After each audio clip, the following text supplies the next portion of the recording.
Lions et lions indomptables de la libération panafricaine du Cameroun. Camerounaise, Camerounais, amis africaines, amis africains. En ce samedi 10 mai, je voudrais commencer par un point de connaissance historique de l'histoire politique du Cameroun. J'ai écouté récemment une intervention dans une chaîne de télévision au Cameroun de M. Valère Bessala, homme politique camerounais, qui prétend être candidat à la énième pour élection du régime de Paul Biya en octobre 2025. À l'occasion de cette intervention, Valère Bessala fait valoir que Paul Biya a régné et s'est fait remarquer essentiellement par son ingratitude, sa dureté, sa méchanceté, non pas seulement envers le peuple camerounais, mais également envers ses prédécesseurs. Je suis tout à fait d'accord avec ce jugement de Valère Bessala. D'autant plus qu'on sait qu'en 42 ans, Paul Biya a produit l'appauvrissement accéléré de la majorité des Camerounais. Il a détruit, d'ailleurs comme son prédécesseur, les libertés fondamentales de ce pays. Il a livré la jeunesse du pays à la désespérance. Et son régime est essentiellement assis sur la corruption, la violence et le mensonge. Sans oublier le soutien des puissances néocolonialistes et impérialistes en tête desquelles, l'oligarchie politique française. Mais il y a quelque chose que M. Valère Bessala a dit et qui est inexact, qui est fausse du point de vue de l'histoire. Il a voulu présenter le régime d'Ahidjo comme étant un régime qui, quant à lui, aurait été bon, un régime qui aurait été bienveillant, un régime qui aurait été juste envers les Camerounais. Pourquoi Valère Bessala veut-il flatter les partisans survivants du régime d'Ahidjo? Sans doute parce que dans le cadre de sa soi-disant campagne à la fausse élection présidentielle de 2025, Valère Bessala ambitionne de s'attirer les faveurs des Camerounais anciennement membres de l'Union nationale camerounaise d'Amadou Ahidjo et dont beaucoup sont issus de la partie septentrionale de notre pays. Mais Valère Bessala ment sur la réalité du régime Ahidjo. Amadou Ahidjo n'a jamais été régulièrement élu président de la République du Cameroun. Il a été imposé à la fin des années 50 à la tête du Cameroun par les colons français qui ont organisé force fraudes électorales pour l'imposer à la tête du gouvernement territorial du Cameroun qui était placé sous le contrôle de l'Empire français du général de Gaulle. Il faut aller étudier l'histoire du Cameroun des années 50, donnant au début des années 60 pour voir comment le colon français a procédé à l'élimination par assassinat du leadership révolutionnaire nationaliste et panafricaniste du Cameroun, à compter de Ruben Oumiobe, Félix Moumié, Osende Afana, jusqu'à Ernest Ouandié. Le colon français a procédé à l'élimination physique de ceux qui revendiquaient l'indépendance totale du Cameroun. Et pour ce faire, il a été appuyé par ses supplétifs africains, parmi lesquels, tout naturellement, Amadou Ahidjo et Paul Biya, que vous voyez là.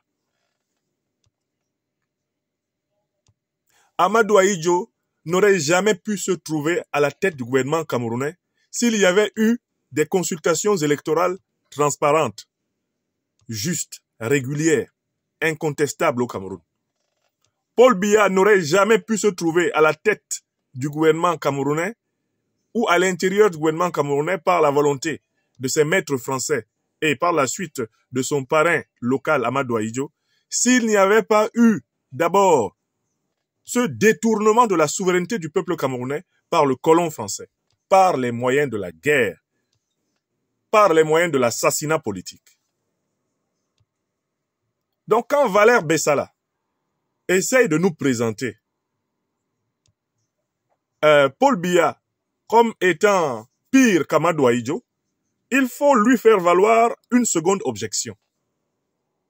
Mais Amadou Ahidjo, à partir de la fin des années 50, lorsqu'il est propulsé par les Français à la tête du gouvernement territorial néocolonisé du Cameroun, Amadou Ahidjo accompagne l'armée française et est accompagné par l'armée française dans une guerre génocidaire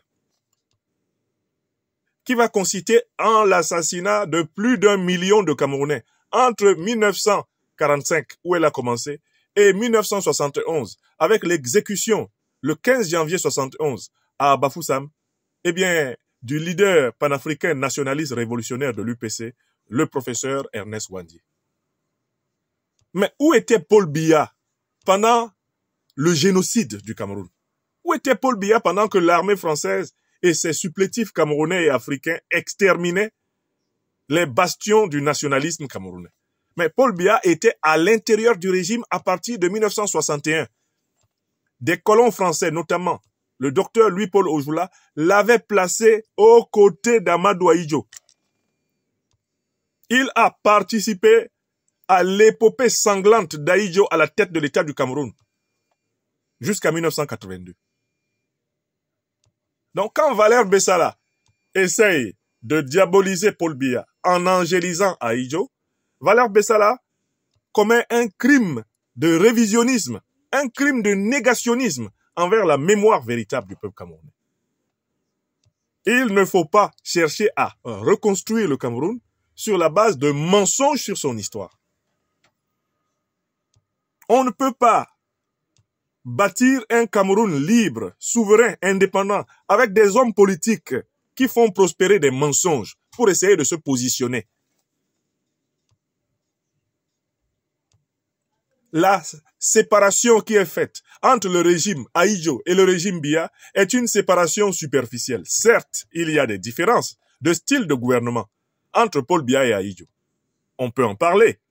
Mais de là à oublier la continuité à partir des mains du colon français vers Ahidjo et du néocolonisé Ahidjo vers le néocolonisé Biya, ignorer cette continuité, c'est un crime intellectuel, c'est un crime moral contre le peuple camerounais en souffrance. Et donc, ma première réaction ce matin, elle consiste à dire, s'il vous plaît, arrêtez de laisser prospérer des mensonges sur l'histoire du Cameroun que tout le monde peut étudier, que tout le monde peut connaître. C'est une histoire récente. L'histoire du mouvement nationaliste camerounais doit être à la portée de toutes les jeunes et de tous les jeunes Camerounais. Il ne faut pas vous laisser tromper par des politiciens de circonstance, des politiciens improvisés, parachutés, pour amuser la galerie, distraire la galerie camerounaise et mentir sur son histoire. Ce Valère Bessala a même pu passer pour quelqu'un qui disait une vérité extraordinaire. Non. Le régime d'Amadou Ahidjo, comme le régime de Paul Biya, sont issus de la cuisse du colonialisme, du néocolonialisme français. Amadou Ahidjo, comme Paul Biya, ont participé à l'élimination de plus d'1 million de Camerounais aux côtés de l'armée coloniale et néocoloniale française. Voilà la vérité sur la séquence historique 1945, eh bien, mettons 1971, et notamment à partir de 1957, 58, 59, Ahidjo est aux côtés des Français contre les Camerounais qui revendiquent l'indépendance totale du Cameroun. Et il l'est resté jusqu'à sa mort. Biya, qui était venu faire ses études en France, revient dans les années 60-61 et il est intégré sur recommandation des grands colons français du Cameroun, il est intégré dans l'administration Ahidjo. Ensemble, ils vont réprimer la lutte pourtant légitime, la lutte souveraine, la lutte fondamentale de l'union des populations du Cameroun. Valère Bessala reproche à Paul Biya de n'avoir pas restauré le statut de héros de Ruben Oumniobé, de Félix Moumié, d'Osende Afana, de Ernest Ouandie. Mais comment peut-on espérer cela de quelqu'un qui les a combattus et qui a veillé à ce qu'ils soient morts? Comment peut-on demander à Paul Biya de réhabiliter Ouandie qui a été fusillé sous la décision d'un gouvernement auquel il appartenait? Mais il faut que les Camerounais arrêtent d'espérer que des gens qui ont bâti toute leur carrière politique sur la destruction de la nation, que ces gens-là soient ceux qui vont vouloir la construire sur des bases positives, sur des bases exemplaires. Il n'y a rien à espérer. Il n'y a rien à espérer du régime Ahidjo. Il est mort pour toujours, ce régime. Il n'y a rien à espérer du régime de Paul Biya. Il nous a distillé de la mort, de la misère. Il a ensauvagé le Cameroun depuis 42 ans. Ça suffit. Rejoignez le mouvement des lions et lions indomptables pour la libération panafricaine du Cameroun. Arrêtons de tourner autour du pot. Nous devons nous mobiliser au Cameroun par millions, du nord au sud, de l'est à l'ouest, en passant par le centre et les diasporas, et mettre fin au régime néocolonial. Car le régime de Paul Biya n'est rien d'autre que la continuité du régime néocolonial. Et Biya ne serait jamais arrivé au niveau de pouvoir politique auquel il est parvenu s'il n'avait été, avec son patron Ahidjo, imposé par la guerre, le mensonge, la violence, la fraude électorale à la tête du Cameroun par le colonialisme français. Voilà ce que je tenais à dire parce que je me rends compte que il y a de plus en plus de jeunes Camerounais qui n'ont pas pris la peine d'étudier l'histoire du Cameroun, mais scientifiquement, l'histoire du Cameroun, mettons, du XVIe siècle jusqu'à maintenant, et qui se font avoir par des politiciens d'opérette, par des politiciens manipulateurs, par des politiciens en quête d'une popularité artificielle, lesquels, en fait, ne veulent pas enraciner leurs propos, leurs propositions, sur une connaissance profonde de l'histoire du Cameroun. On peut remonter au moins jusqu'au XVIIIe siècle pour trouver des habitants du territoire actuel du Cameroun qui ont résisté contre les négriers, qui ont résisté contre les colons. Parce qu'ils voulaient que les peuples africains du Cameroun vivent selon leurs propres principes et dans leur propre intérêt. C'est dans cette grande lignée de résistants où l'on trouve au XIXe siècle les Kouvali Kenyé, où l'on trouve au début du XXe siècle les Mangabel, Rudolph, les Edandembita, les Martin Paul Samba. C'est dans cette tradition où à un moment donné se dresse le sultan de Bamoun Njoya. C'est dans cette tradition où viennent émerger dans les années 40 les Ruben Oumniobe, les Léonard Bouli, les Abel Kinge, les Osende Afana, les Félix Roland Moumié, les Ernest Ouandie, les Nguo Wungle Masaga, les Paul Moukoko Priso. C'est dans cette tradition que les Camerounais doivent se ressourcer pour se relever comme un seul homme. Parce que ces Camerounais que j'ai cités se bâtirent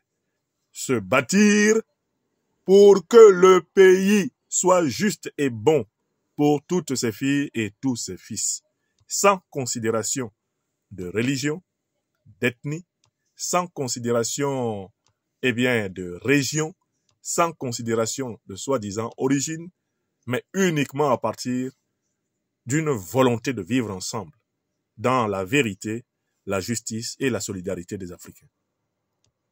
Donc qu'on arrête de nous présenter Amadou Ahidjo comme un saint homme, Paul Biya comme le méchant. Non, Paul Biya et Amadou Ahidjo sont des méchants. Ce sont des vassaux du néocolonialisme français. C'est leur place dans l'histoire du Cameroun. Et toute personne qui essaye de manipuler la vérité sur la nature profondément néocoloniale, criminelle des régimes Ahidjo et Biya est une personne qui veut tromper les Camerounais pour instaurer un régime de même nature. Continuons donc à nous mobiliser comme lions et lions indomptables de la libération panafricaine du Cameroun. Nous n'avons pas d'autre choix que de lutter pour reprendre la souveraineté du peuple camerounais en tant que peuple camerounais, en tant que grand peuple africain. Je suis le serviteur national de Lilipac. Je vous remercie. Lilipac, Lilipac, Lilipac.